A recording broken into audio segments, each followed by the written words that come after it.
Se você não nascer de novo, você não poderá ver a Deus. Vamos entender, entre outras palavras, o que Jesus quis dizer para Nicodemos no Evangelho segundo João, no capítulo 3. E para isso, eu vou ler aqui com vocês alguns versículos. Vamos lá?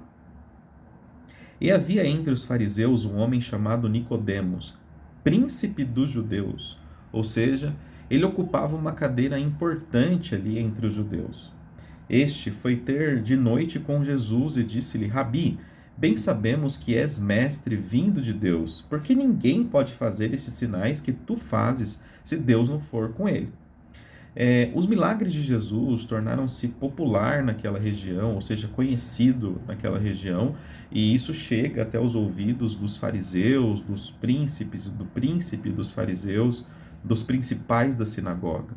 E tem uma ocasião, tem um fato que acontece no capítulo anterior, que Jesus vai até na frente do templo, vê uma feira que é comercializado ali algumas coisas que tinham relação íntima com o culto ali no templo, e Jesus vira a mesa dos cambistas e, enfim, nós não vamos entrar no detalhe o que era aquele comércio, mas Nicodemos, ele sabia que isso tinha irritado os fariseus, que isso tinha irritado as pessoas que trabalhavam dentro do templo e que estavam lucrando com aquele comércio feito ali na frente.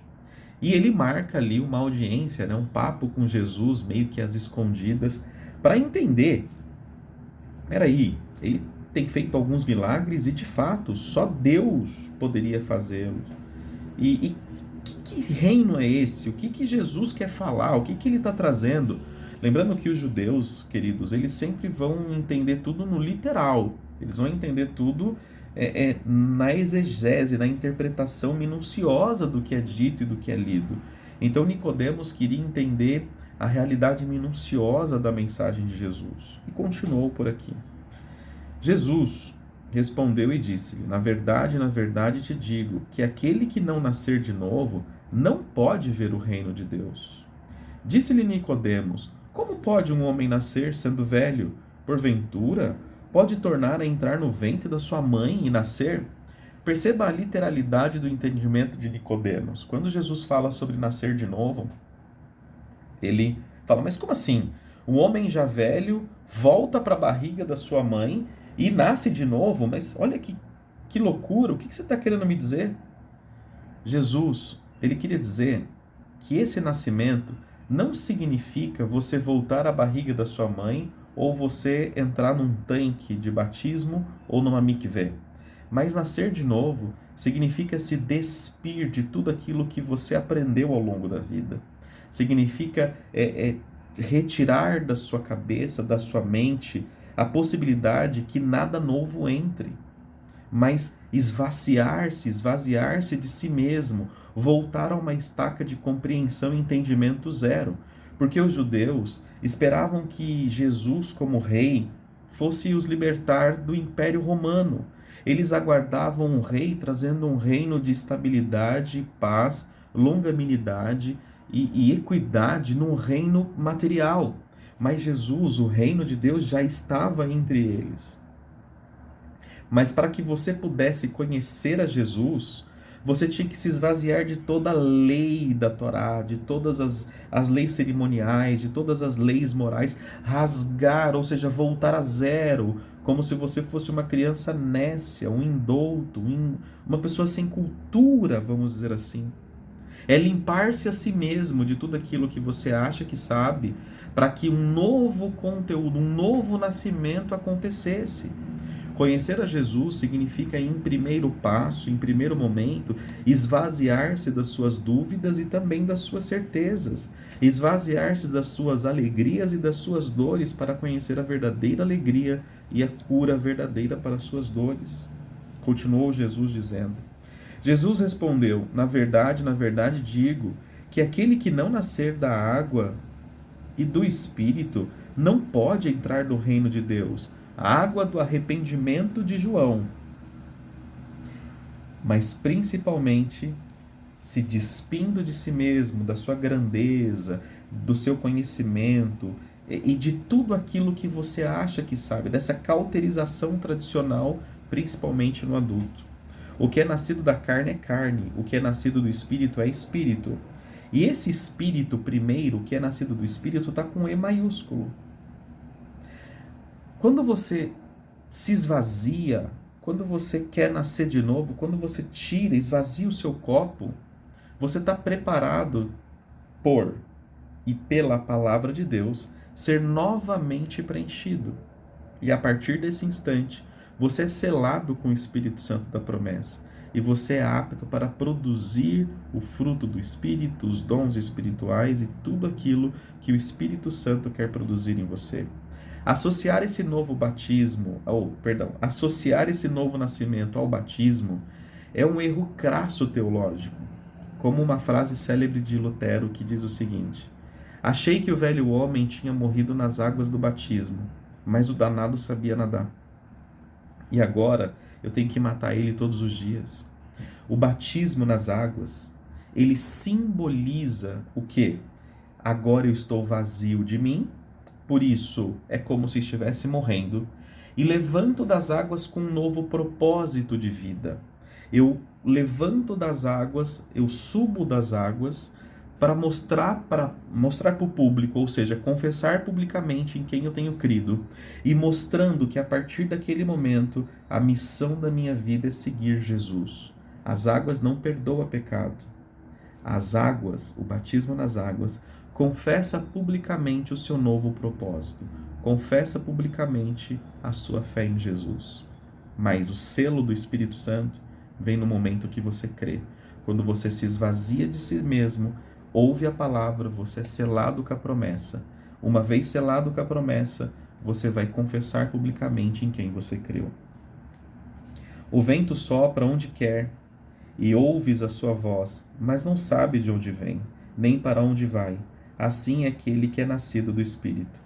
Nicodemos respondeu e disse-lhe: como pode ser isso? Jesus respondeu e disse-lhe: tu és mestre de Israel e não sabe disso? Na verdade te digo que nós dizemos o que sabemos e testificamos o que vimos, e não aceitais o nosso testemunho. Se vos falei de coisas terrestres e não crestes, como crereis se vos falar das celestiais? Ora, ninguém subiu ao céu senão o que desceu do céu, o Filho do homem que está no céu. E como Moisés levantou a serpente no deserto, assim importa que o Filho do homem seja levantado. O trono de Jesus foi a cruz. E no momento que a cruz é erguida, e naquele momento a obra é consumada, você consegue se lembrar do que acontece lá no livro de Números, capítulo 21, salvo engano, versículo 9. Moisés colocou aquela serpente de bronze, e todos que tinham sido mordidos por outra serpente estavam destinados à morte. Ao olhar para a serpente de bronze, eles eram curados. Ou seja, todos nós temos dentro de nós o veneno do pecado, a peçonha do pecado. Nós somos picados pela serpente. O pecado corre nas nossas veias, a nossa natureza caída. Mas quando você olha para a cruz, a culpa dessa peçonha, a culpa dessa morte é retirada de você. Mas para que você consiga olhar para esse trono da cruz, para esse trono ocupado e para o sepulcro vazio, compreender o plano de salvação que Jesus tem na sua vida, você tem que esvaziar-se de si mesmo, esvaziar-se das suas tradições, esvaziar-se daquilo que você acredita. Porque Deus amou o mundo de tal maneira que deu o seu Filho, o unigênito, para que todo aquele que nele crer não pereça, mas tenha vida eterna. Porque Deus enviou o seu Filho ao mundo, não para que condenasse o mundo, mas para que o mundo fosse salvo por ele. Quem crê nele não é condenado, mas quem não crê já está condenado, porquanto não crê no nome do unigênito Filho de Deus. Eu acho que esses versículos, esse capítulo deixa claro que, assim como Nicodemos, você para nascer de novo não é voltar ao ventre da sua mãe, não é voltar a ser criança, mas é esvaziar-se das suas tradições e querer de verdade, vazio de si mesmo, ser preenchido pela palavra. E quando preenchido pela palavra, você vai crer em Jesus. E crendo em Jesus, você vai olhar para esse trono, e olhando para esse trono, a peçonha do pecado, o veneno do pecado vai ser retirado de você. Essa culpa vai ser retirada de você. E você será salvo nesse instante. E a partir do momento que você conhecer essa salvação, você passa pelas águas do batismo, para que a sua fé seja vista publicamente, você confessando a sua fé pública, você nasça para uma nova missão. Mas, irmão Bruno, mas querido, querida, eu batizei há 10, 15, 20 anos atrás, eu caí em pecado de adultério, de mentira, de glutonaria, de um monte de coisa. Se você crê agora, a culpa desse pecado vai sair de você. E essa culpa saindo de você, através de um genuíno arrependimento, e o que é o arrependimento genuíno? É uma mudança de rota. Quem se arrepende não continua na prática, ele muda de rota. E mudando de rota, se arrependendo, você selado com o Espírito Santo no momento que você crê, você vai ser um anunciador, um maler, um anjo, anunciador da boa notícia do Evangelho. E todo aquele que crê no Filho de Deus não está condenado. Bom, eu acredito que esses versículos é para conversar com a tua alma, conversar com o teu entendimento, com a tua mente. Se você está cheio de tradições, se você está cheio de si mesmo, cheio de certezas, esvazie-se. Tenha um encontro com a palavra de Deus, com a palavra de Deus. E provavelmente você vai ser selado com o Espírito Santo. E quem se aproxima do estudo bíblico, e quem se aproxima da palavra, o coração não congela, o coração ferve. #pensar até o próximo vídeo.